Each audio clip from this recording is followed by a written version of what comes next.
নমস্কার, সোমালিয়াস ক্রিয়েশনে আপনাদের সবাইকে স্বাগত জানাই।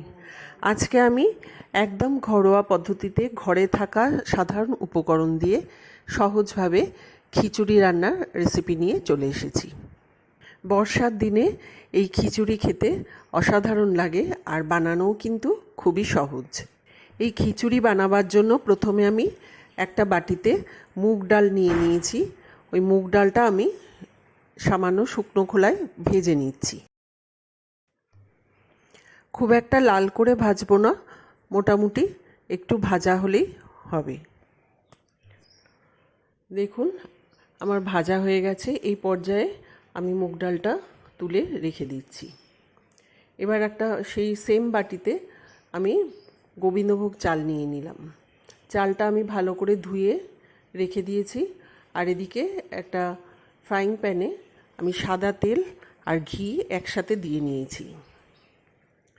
এবার তার মধ্যে আমি দিয়ে দিচ্ছি আস্ত জিরে, 5 ফোড়ন, একটা শুকনো লঙ্কা, তেজপাতা এবং দারচিনি, লবঙ্গ ও ছোটো এলাচ। এগুলো দিয়ে সামান্য একটু নাড়াচাড়া করে নেব। ফোড়ন থেকে যখন সুন্দর গন্ধ বেরোবে তখন আমি এর মধ্যে লম্বা লম্বা করে গাজর কেটে রেখেছিলাম, একটা মিডিয়াম সাইজের গাজর, সেটা দিয়ে দিচ্ছি। আর দিয়ে দিচ্ছি আলু। এগুলো একটু ভেজে নিচ্ছি।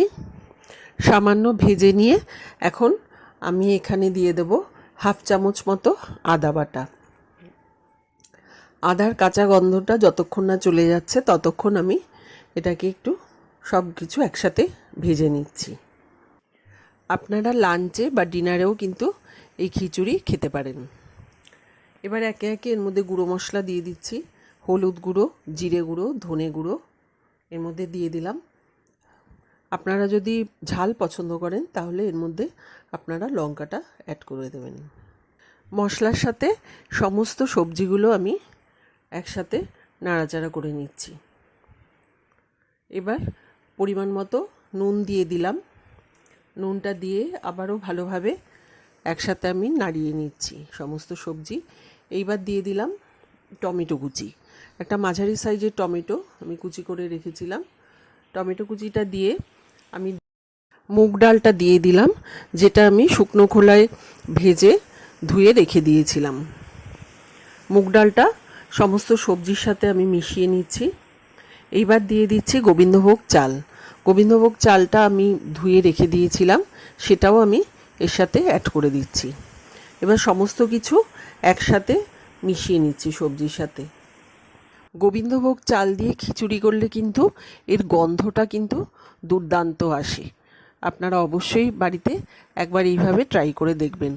আর খুব কম মশলায় কিন্তু আমি খিচুড়িটা করছি। এবার আমি পরিমাণ মতো জল দিয়ে দেবো। আমি একটু বেশি জল দিয়ে দিচ্ছি, কারণ এটা কিন্তু টেনে যাবে। এখন আমি আবারও কিন্তু এতে একটু নুন দিয়ে দেব। আগে একটু দিয়েছিলাম, এখন আবার দিয়ে দিলাম। কিছুক্ষণের জন্য আমি ঢাকা দিয়ে দিচ্ছি। খানিকক্ষণ বাদে আমি ঢাকাটা সরিয়ে দিলাম। দেখুন জলটা কিন্তু অনেকটাই টেনে গেছে, যতটা জল দিয়েছিলাম। ডালটা এখনও সিদ্ধ হয়নি, আরেকটুখানি হবে। আবারও আমি ঢাকা দিয়ে রেখেছিলাম। আর এই সময় আপনারা কিন্তু নুনটা একটু চেক করে নেবেন। আমি এতটা পাতলা রাখবো না, আরেকটু ঘন করব, সেই জন্য আমি আরেকটু ফুটিয়ে নেব। আলুগুলো আমার সিদ্ধ হয়ে গেছে, আর একটুখানি আমি ফুটিয়ে নিচ্ছি, তারপর আমি নামিয়ে নেব।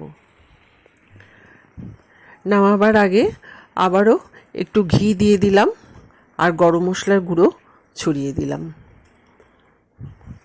আমার খিচুড়ি কিন্তু তৈরি হয়ে গেছে। আপনারা যদি নারকেল দিতে চান, নারকেলও কিন্তু অনেকে দেয় খিচুড়িতে, তাতেও কিন্তু স্বাদটা দারুণ আসে। আমার খিচুড়ি তৈরি হয়ে গেছে। এবার গরম গরম খিচুড়ি আপনারা ডিমের অমলেট বা পাঁপড় ভাজার সাথে খেতে পারবেন। আমার রেসিপিটি পছন্দ হলে অবশ্যই একটা লাইক ও শেয়ার করতে ভুলবেন না। আর আমার চ্যানেল সোমালিয়াস ক্রিয়েশনকে সাবস্ক্রাইব করার জন্য অনুরোধ রইল। সবাই ভালো থাকবেন, সুস্থ থাকবেন। আবার অন্য দিন অন্য একটি রেসিপি নিয়ে আপনাদের সামনে আসব। নমস্কার।